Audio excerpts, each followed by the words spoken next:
Goeiedag luisteraars. Weereens baie hartlik welkom by vandag se program. Dit is vir my 'n besonderse voorreg om hierdie tweede program in ons reeks saam met julle te deel. As jy program 1 geluister het, sal jy onthou dat ons gepraat het van God se nabyheid aan die gebrokenis. En vandag gaan ons 'n stap verder en ons gaan praat oor vrylating. Ons kernvers bly Lukas 4 vers 18, waar Jesus sy roeping uitspreek. Hy sê, die Gees van die Here is op my. Hy het my gestuur om vrylating vir gevangenes aan te kondig. Wanneer Jesus van gevangenes praat hy nie van mense wat in tronke sit nie. Hy praat van mense wat vasgevang is in hulle eie harte. Mense wat vasgevang is in seer, in skuld en skaamte, woede, in bitterheid, in vrees, verslawing, in selfverwerping, in trauma. Mense wat voel, hulle kan nie ontsnap nie. Mense wat voel hulle is vas in 'n siklus wat hulle nie kan breek nie. As jy vandag luister en jy voel vasgevang, in enige vorm, dan is hierdie program vir jou. Wanneer ons van gevangenes praat ons maklik van tralies en van mure. Maar die tronk met die hoogste mure is nie fisies nie. Dit is emosioneel en geestelik. Baie mense leef in 'n innerlike tronk wat niemand anders kan sien nie. Hulle lag en werk, funksioneer, maar binne-in voel hulle vas. Innerlike gevangenes kan baie vorms aanneem. Vasgevang in woede wat nie wil weggaan nie. Of in skuld oor iets wat jare terug gebeur het. Dalk skaam oor iets wat niemand van weet nie. Of bitterheid teenoor iemand wat jou seer gemaak het. Daardie vrees wat jou beheer. Of selfhaat, selfverwerping. Dalk vasgevang in 'n verslawing wat jou identiteit kom steel. Dalk is jy vasgevang in 'n trauma wat jou siel vasdruk. En die gevaar van innerlike gevangenskap is dat dit jou laat glo dat jy sal nooit verander nie. Daardie innerlike gevangenskap sê vir jou, jy is vas, jy is klaar, jy is gebroke, daar is nie hoop vir jou nie, jy is te ver. Maar Jesus sê die teenoorgestelde. Hy sê, ek het gekom om jou vry te maak. Trauma is een van die sterkste vorme van innerlike gevangenskap. Trauma bind nie net jou emosies nie. Dit bind jou denke, jou reaksies en jou identiteit. Dit laat jou glo jy is nie veilig nie. Dit laat jou glo jy is nie goed genoeg nie. Dit laat jou glo jy is alleen. Dit laat jou glo jy moet altyd in alles in beheer wees. Dit laat jou glo jy moet jouself beskerm teen mense, teen liefde, selfs teen God. Trauma maak jou hart hard. Nie omdat jy wil nie, maar omdat jy moes oorleef het. Trauma maak jou stil, en dit is nie omdat jy nie wil praat nie, maar omdat jy net nie die woorde het nie. Trauma maak jou bang. Nie omdat jy swak is nie, maar omdat jy net vir te lank te veel moes dra. Maar Jesus het nie gekom om jou trauma te veroordeel nie. Hy het gekom om jou daarvan te bevry. Hy het gekom om die kettinge te breek wat jy self nie kan breek nie. Hy het gekom om vir jou te wys dat jy nie altyd hoef vas te wees nie. Kom ons gaan terug na Lukas 4 vers 18. Jesus staan in die sinagoge, hy kyk na daardie boekrol en hy lees die profesie van Jesaja.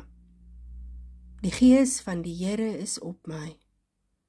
Hy het my gestuur om vrylating vir gevangenes aan te kondig.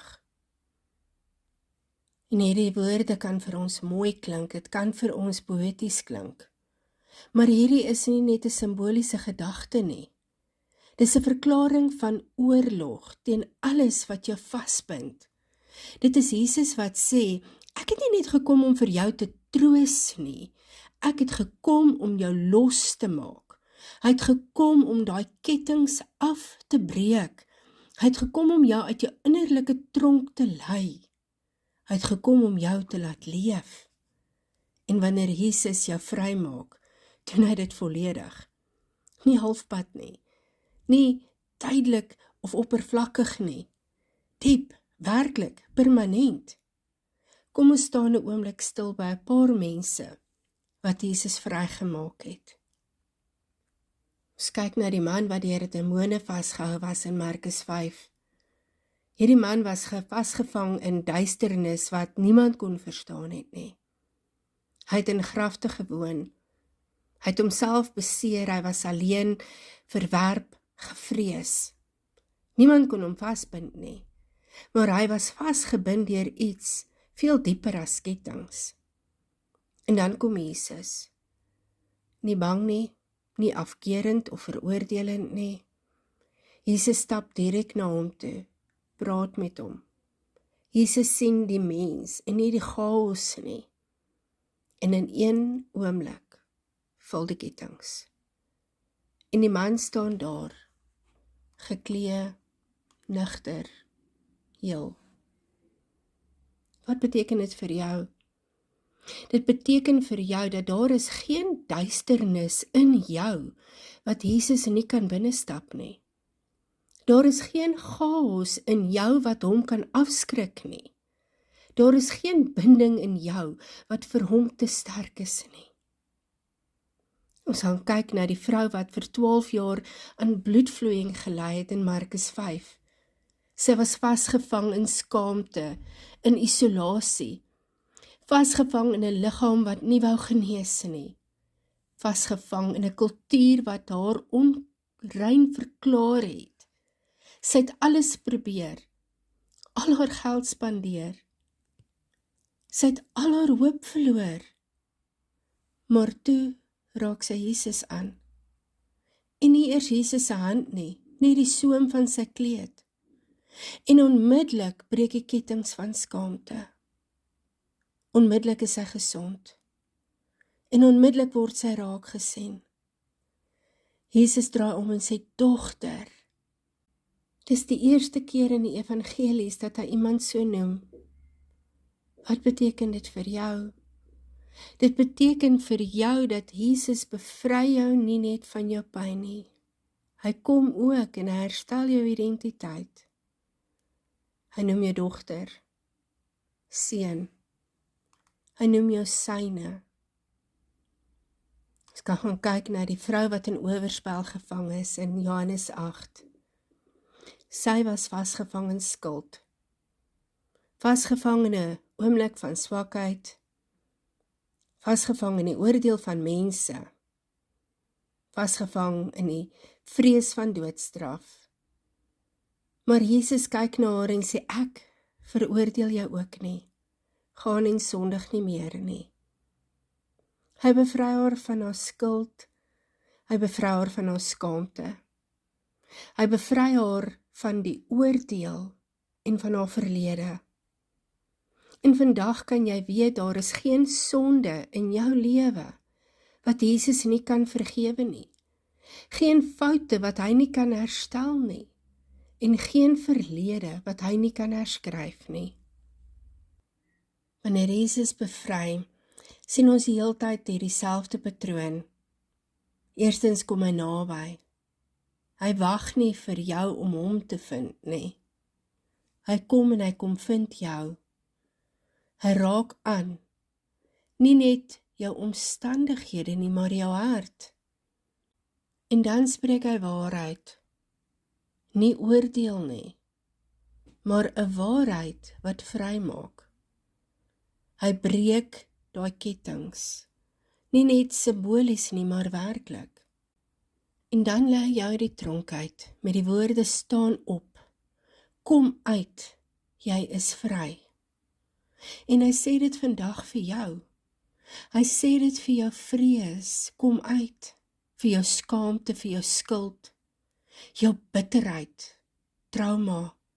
Hy sê dit vir jou hart, Jy is vry. Wanneer ons van bevryding praat, dink mense baie maklik, ek moet harder probeer, ek moet sterker wees, ek moet dit self regkry. Maar geliefde, selfbevryding en goddelike bevryding is twee heeltemal verskillende wêrelde. Dit lyk anders, dit voel anders, en hulle werk anders. En net een van hulle bring ware, blyende vryheid. Kom ons beweeg stadig deur hierdie twee paaie. Die pad van selfbevryding en die pad van goddelike bevryding. Selfbevryding klink edel en sterk. Dit klink soos wilskrag. Maar dit lei na die eintlike selfde plek toe, uitputting. Selfbevryding lyk soos ek werk harder, ek is sterk, ek ruk my emosies reg, ek ignoreer my pyn. Ek gaan my trane terughou. Ek gaan my verlede toeplak. Ek gaan positief dink en positief voel, terwyl my hart bloei. Selfbevryding lyk soos, jy oortuig jouself dat jy is oor dit. Dit is 'n pad van, ek moet dit self regmaak en self dra. Ek moet dit self verander en ek moet in beheer wees.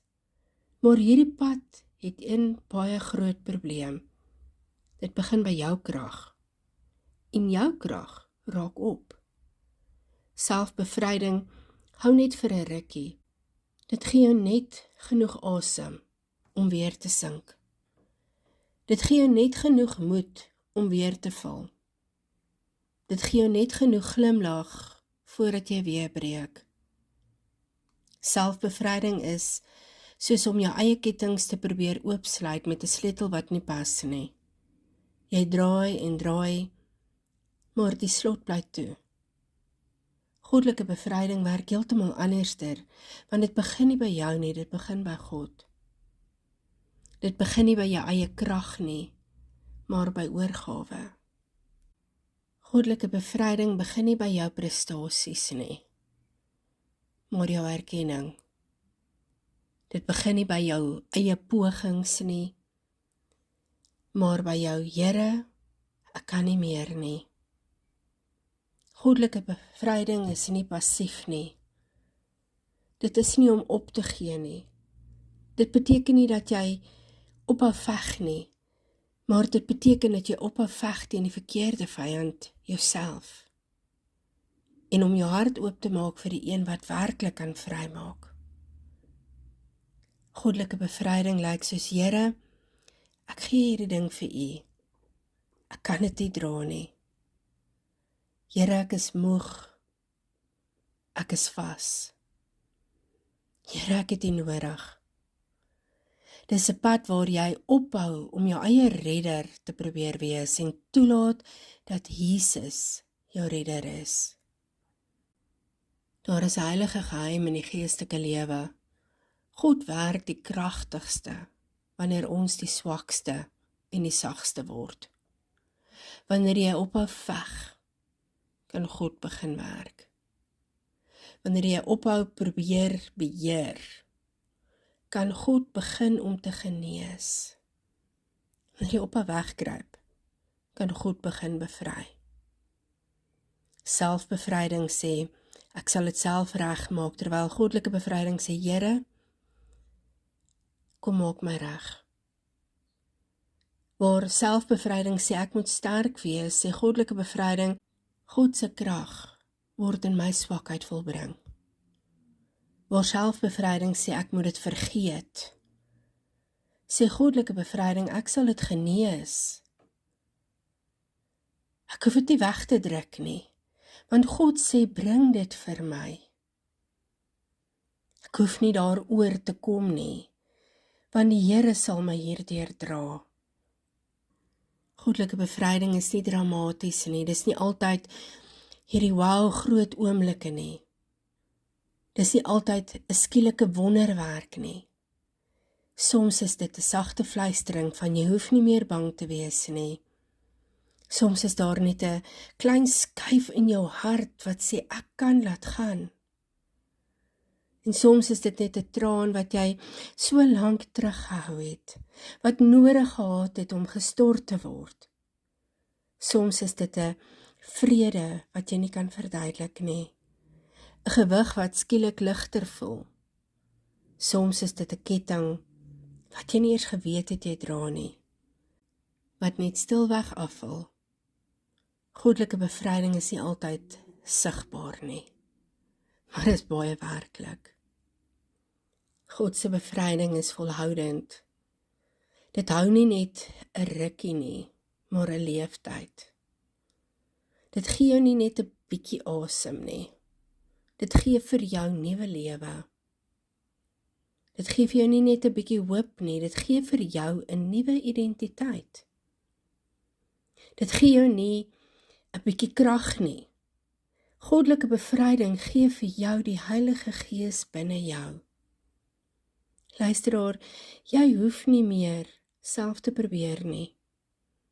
Jy hoef nie meer te veg nie, jy hoef nie meer jouself te bewys en jouself te hoef te dra nie.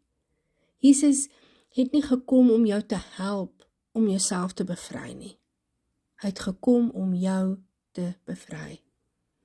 Hy wag nie dat jy eers moet sterker word nie. Hy wil net hê dat jy moet oopmaak. Hy wil net hê dat jy sê, Here, ek kan nie meer nie.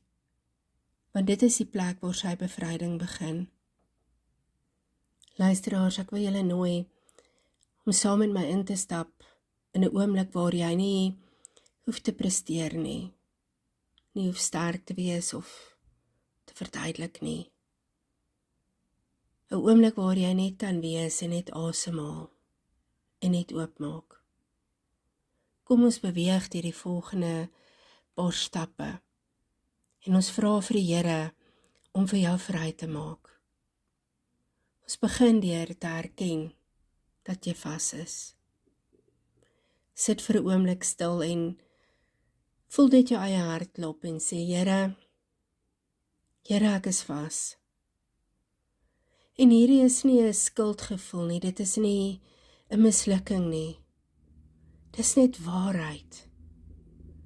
Wanneer jy erken waar jy vas is, wanneer jy erken dat jy sukkel met vrees of woede, dalk skaamte, erken daai trauma, daai verslawings, daai selfverwerping.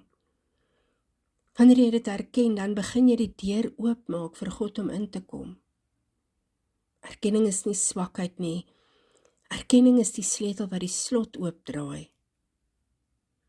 En dan nooi ons vir Jesus om in die tronk saam met ons in te kom. Want hy kom en bevry jou hier van binne af en nie van buite nie. Baie keer sit en wag ons dat God ons uit die tronk sal kom haal. Maar Jesus begin hier binne in ons harte. Hy kom in jou donker kamer in. Hy kom sit langs jou op daai koue vloer. Hy kom haal jou nie uit jou seer nie. Hy kom haal jou deur jou seer. Jesus, kom in my tronk in. Kom in my seer in, Here. Kom in my skaamte, in my heilige plek. Hy is nie bang vir jou donker nie, want hy is die lig. En laat ons dan vir Heilige Gees toelaat om vir ons te wys wat ons bind. Hy wys sag, hy's nooit hard nie. Heilige Gees is nie 'n aanklaer nie, hy's 'n trooster. Hy wys nie die vinger nie. Hy wys net liefde. Heilige Gees, wys my wat my bind. En luister dan. Hy wys net wat jy gereed is om te sien. Hy wys net wat jy gereed is om te genees. Wees dan bereid om te laat gaan. Here, ek laat gaan. Ek laat gaan van wat my seer maak. Ek laat gaan van dit wat my bind. Ek laat gaan van dit wat my terughou. Laat jou hande letterlik oopval as 'n teken van oorgawe. En dan glo en weet dat jy is vry. Jesus het nie gekom vir sommiges nie. Hy het gekom vir jou. Dankie Jesus vir elkeen wat U vandag vrygemaak het. In die naam van Jesus Christus. Amen.